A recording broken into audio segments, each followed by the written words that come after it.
Tout autre chose, c'est un agriculteur qui a su trouver un chemin original pour se diversifier. Installé près d'Étretat, Stéphane Hanin a créé un labyrinthe de 4 hectares de maïs sur terre suite à la crise du lait. Karima Saïdi et David Frotté.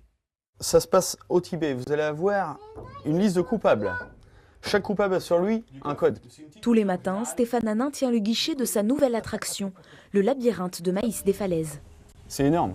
On a un échange avec les gens sont contents, on peut parler de notre métier, voilà.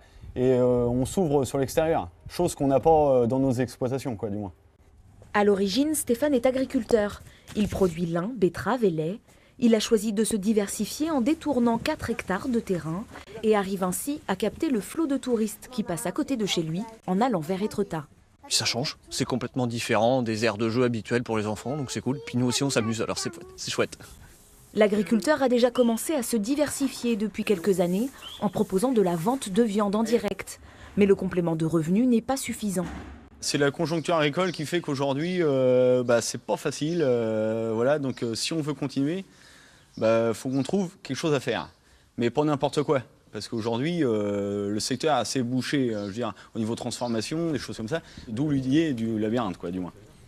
Après avoir travaillé une année pour finaliser les parcours et jeux de piste du labyrinthe, les résultats de cette première saison sont bons, avec déjà 8000 visiteurs depuis son ouverture début juillet.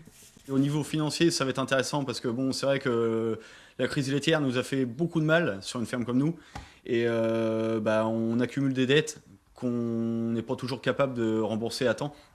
Donc grâce à ça, ça va essayer d'assainir quand même l'exploitation qui a quand même souffert les années passées. Pour attirer de nouveaux clients, Stéphane Hanin organise désormais des jeux de piste nocturnes les vendredis soirs et compte proposer plus de parcours à l'avenir. Très bonne idée.